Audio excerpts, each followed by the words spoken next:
सिर्फ तेल ही नहीं, बहुत सारी कमोडिटीज़ के ऊपर, बहुत सारी चीज़ों के ऊपर जो है ईरान और जो यूएसए के बीच में लड़ाई चल रही है उसका असर देखने को मिलेगा। हम इस वीडियो में बात करेंगे कि तेल के नाते यद्यपि आपने पिछले कुछ दिनों के अंदर बाज़ारों में भारी गिरावट देखी है, जिसमें से आज भी एक दिन था, कहीं न कहीं मार्केट लगातार तेल की वजह से गिर रही है, लेकिन ये सिर्फ और सिर्फ तेल तक सीमित नहीं रहेगा। ये बहुत सारे और चीज़ों के ऊपर असर आने को, या यूँ कह सकते हैं उसका असर आने लग गया है। मैं इस वीडियो में चर्चा करूँगा उन सारे चीज़ों का कि जिनके ऊपर इस पूरी लड़ाई के ज़्यादा बड़े इम्पैक्ट दिखाई पड़ सकते हैं, तेल के अतिरिक्त भी, क्योंकि तेल से जुड़ी हुई कंपनियों के बारे में या तेल से जुड़ी हुई चीज़ों के बारे में सीधे तौर पे समझ में आ रहा है, लेकिन जो उसके बाकी प्रोडक्ट हैं उनके बारे में ज़्यादा बातें नहीं हो रही हैं। तो वीडियो को ध्यान से देखिएगा, इसमें काफ़ी चीज़ें ऐसी मिलेंगी जो आपको बाकी जगहों पर नहीं मालूम है।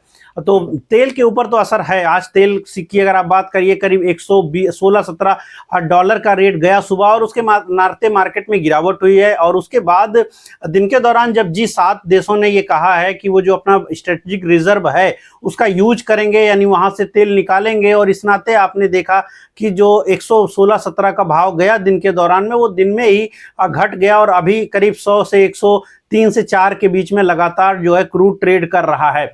अगर यहीं पे क्रूड ट्रेड करे तो उसका असर अलग होगा, और 118 पे ट्रेड करे तो उसका असर अलग होगा। अब यहाँ पर एक चीज, अगर हम अभी थोड़ा तेल के बारे में बात करें तो तेल से रिलेट करने वाली बहुत सारी चीजों के ऊपर इसका असर आएगा। जैसे मैंने कहा कि इसके बहुत सारे अनंत असर होंगे।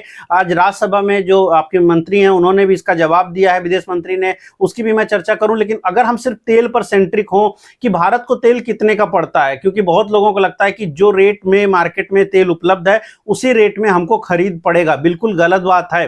भारत का जो बजट है वो $80 के को मान करके इसको माना जाता है कि $80 के आसपास रहेगा, और पिछला बजट भी और उसके पहले का साल यानी 2024-2025 का बजट $80 पे बनाया गया। 2026 के बजट में भी जो है $80 का ही बेंचमार्क रखा गया था कि क्रूड को हम $80 मान रहे थे।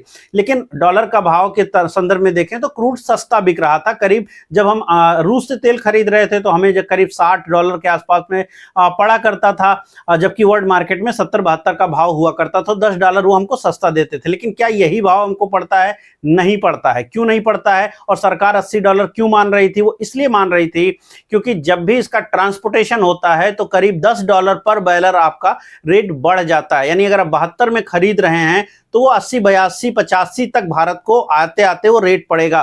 बहुत सारे बिल्स अभी आपको इंटरनेट पे मिल जाएंगे जो पिछले जो है समय के रहे हैं, भारत की अलग अलग कंपनियों ने जो एक्सपोर्ट इंपोर्ट किया है उसके आधार पर।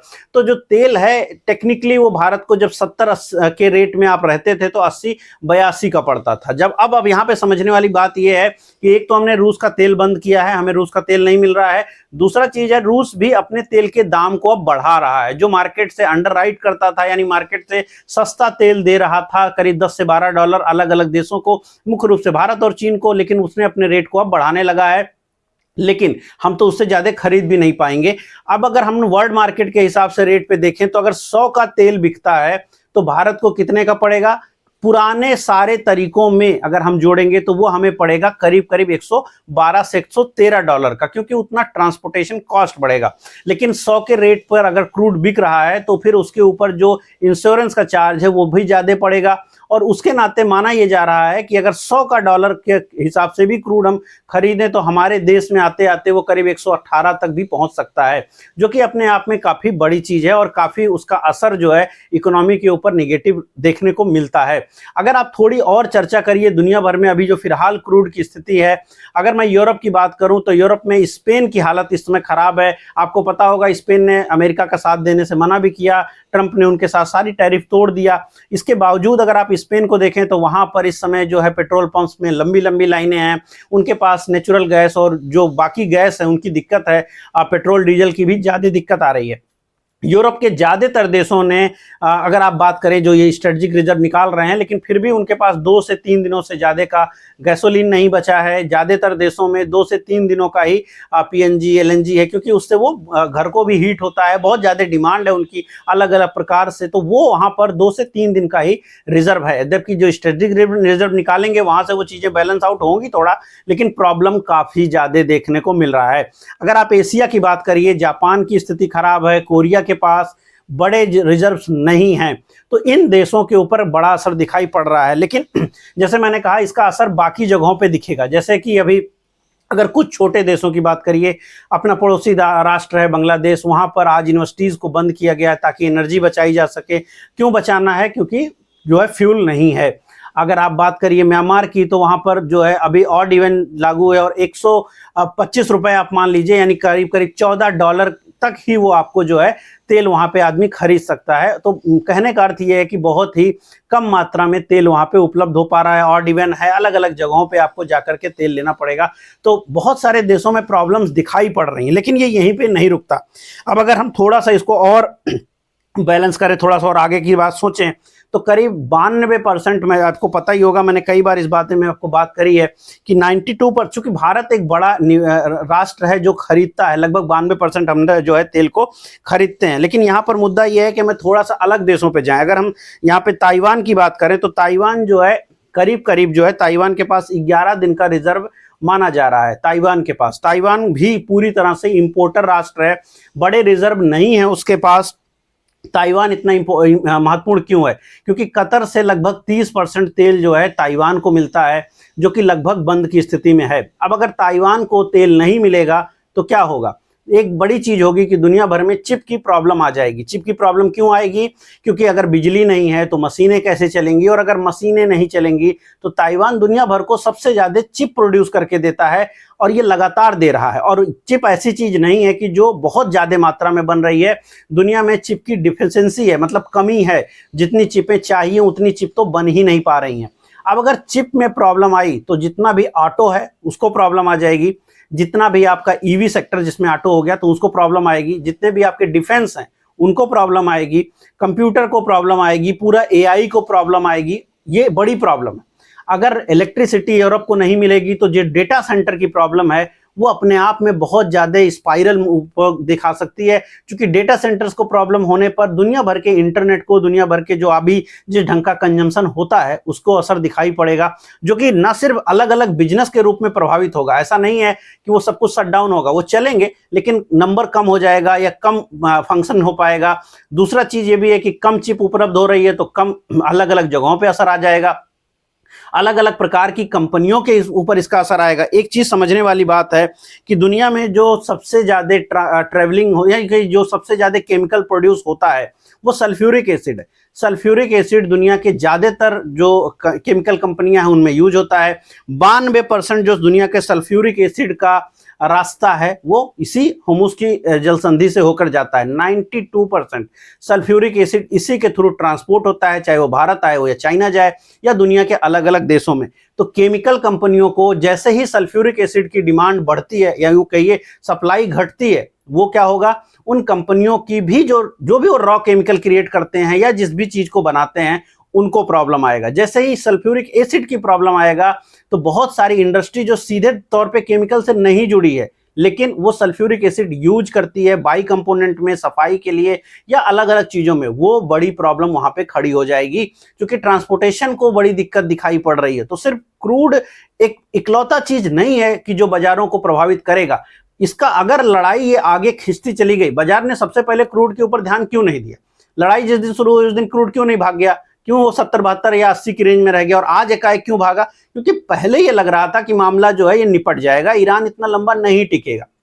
ये भी लग रहा था कि भले ही खाड़ी को, रास्ते को बंद कर दिया जाए लेकिन दूसरे रास्ते ओपन हो जाएंगे, 1-2 दिन में चीजें ठीक हो जाएंगी। किसी ने नहीं सोचा था कि दुनिया भर के देशों को अपने स्ट्रेटेजिक रिजर्व खोलने पड़ेंगे, ये वहां से तेल निकालना पड़ेगा। अब जैसे भारत के केस में आज ही मंत्री जी ने कहा कि करीब 25 दिन का हमारे पास तेल है, 25 दिन तक हमारे पास तेल है तो कोई प्रॉब्लम नहीं है, लेकिन 26वां दिन कैसे चलेगा वो भी एक बड़ी प्रॉब्लम है। क्या इन्हीं दिनों के अंदर हम पूरा स्ट्रेटेजिक रिजर्व खाली कर देंगे? शायद नहीं। क्या हमको बिल्कुल भी पीछे से सप्लाई नहीं आ रही? आ रही है, सप्लाई आ रही है, लेकिन अभी वो घट रही है। जहां पर हमारे पास तकरीबन 4.3 यूं कह सकते हैं जो खाड़ी के एरिया से तेल आया करता था, तो वो करीब 4.3 मिलियन पर बैरल के हिसाब से सप्लाई होती थी, और अभी फिलहाल जो है वो करीब 1.3 के आसपास ही प्रोडक्शन हो रहा है पूरे गल्फ में। तो टोटल जो प्रोडक्शन है वही कम हो गया है, साथ में जो सप्लाई है, जो यूं कहीं जो रास्ते के थ्रू जाया करता था वो भी कम हो गया। अब ये जो दोनों कम हो गया है तो जो जिन भी देशों के पास वो तेल जाता था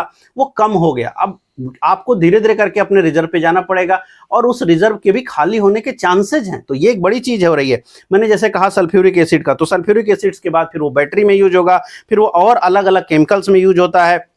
अब अगर आपके पास 11 दिन ही हैं इनका, तो आप कैसे इसको देखेंगे, वो एक अलग चीज़ है। जैसे फर्टिलाइजर को लेकर के बात चल रही है, आज भी मंत्री जी ने कहा है कि फर्टिलाइजर जो है भारत के पास पर्याप्त मात्रा में है, कोई डरने की ज़रूरत नहीं है। लेकिन फर्टिलाइजर की प्रॉब्लम पिछले 2 सालों में भी बनी रही है, क्योंकि हमें यूक्रेन और रसिया से उतना ज़्यादा फर्टिलाइजर्स नहीं मिल पा रहे थे, तो वो उसका डर तो जरूर लोगों के अंदर है। खैर, अगर सीधे भारत के ऊपर जो और प्रभाव पड़ेगा तो उसमें कुछ चीज़ें हैं, जैसे तकरीबन 4,60,000 के आसपास आप बात करिए तो हमें ये इतना बड़ा अमाउंट जो है ये हमको गल्फ कंट्री से रेमिडेंस के रूप में आता है। उसका क्या होगा, क्योंकि वहां पर फैक्ट्रीज बंद हैं, वहां पे काम भी बंद है, ऐसा नहीं है कि वहां लगातार काम हो रहा है, काम भी बंद है, तो हमारा रेमिटेंस में कमी आपको देखने को मिलेगी।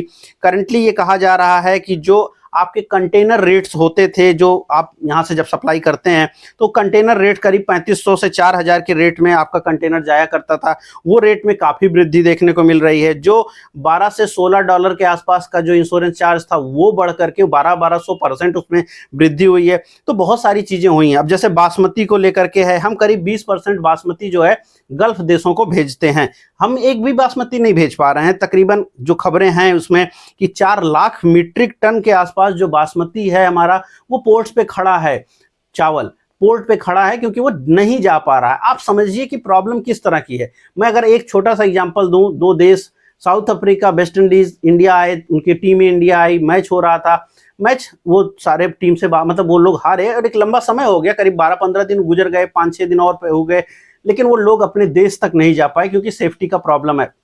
फ्लाइट्स चल रही हैं लेकिन सेफ्टी का प्रॉब्लम है।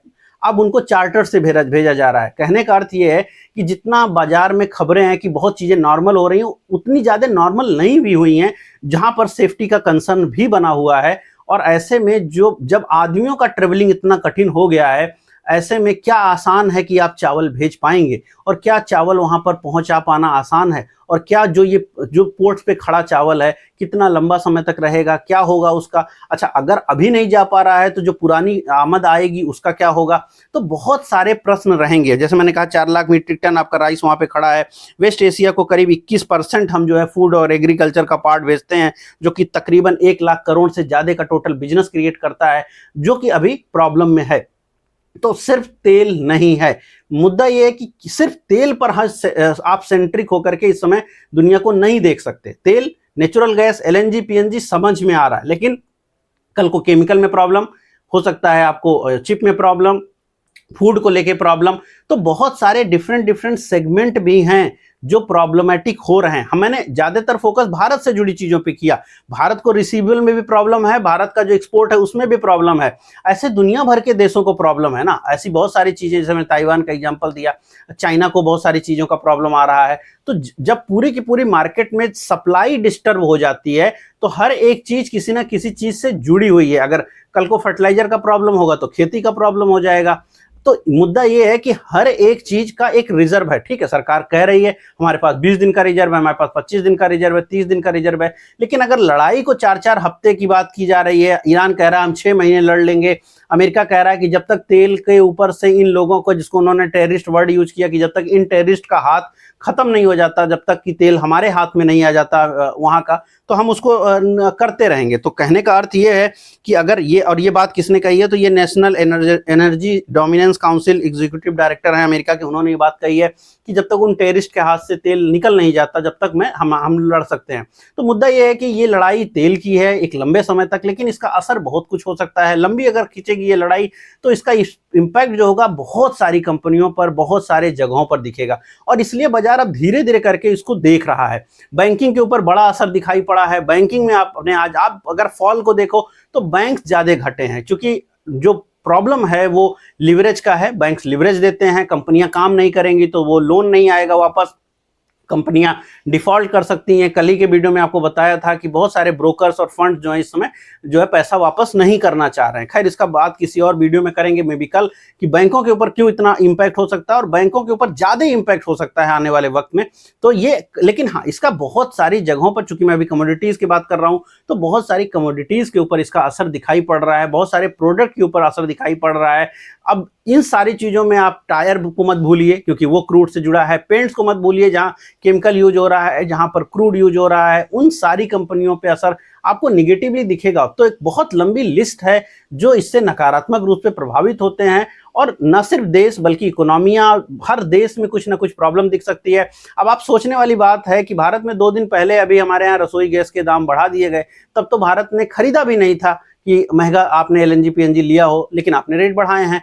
क्रूड को आप संभाल रहे हैं लेकिन दूसरी जगहों पे आप दाम बढ़ा रहे हैं, तो उसका असर तो भारत के ऊपर दिखना शुरू भी हो रहा है और उसका असर और भी जगहों पे दिखेगा। तो ये पूरा मुद्दा जो है एक दिन में शांत होता नहीं लग रहा, और ये लड़ाई अगर लंबी खिंचेगी तो प्रॉब्लम जो है और जगहों पे बढ़ सकती है। तो अभी अगर आप बहुत ज़्यादा आसान्वित हो रहे हैं मार्केट को लेकर के, तो बहुत जल्दी आसान्वित होने की ज़रूरत नहीं है। मार्केट में कुछ उछाल आए और उसके बाद एक मार्केट कहीं पेसअप हो, कहीं आराम कर ले, कहीं थोड़ा संभल जाए, फिर आप सोचें तो बेहतर होगा। क्योंकि अभी थोड़ी कंडीशन तो आप मान के चलें कि खराब है, और जब तक कि लड़ाई थोड़ी रुक नहीं जाती तब तक बहुत जल्दी बाजारों में बहुत ज़्यादा कुछ करने जैसा नहीं है। संभल के रहना चाहिए, क्योंकि ज़्यादातर लोग वीडियो मेरा वो देखते हैं जो जनरली ट्रेड्स नहीं करते, बहुत ज़्यादा इक्विटी लेके रखने वाले लोग हैं, इसलिए मैं ये बात कर रहा हूँ। लेकिन अगर आप ट्रेडर हैं तो आपके पास बहुत मौके हैं मंदी के, शॉर्ट्स के, उस टाइप की हेजिंग के पोजीशंस जिनमें आप थोड़ा कम रिस्क के साथ हेज करके क्रिएट कर सकें position, long term option shorting, ये सारी चीज़ें जो हैं इस बाजार को में काफ़ी प्रॉफिटेबल बनती दिखाई पड़ती हैं। चूँकि ये सारे के सारे मंदी के एक टूल्स हैं जिनको मैंने सुबह भी कहा था कि मंदी के टूल्स यूज करिए इस मार्केट में,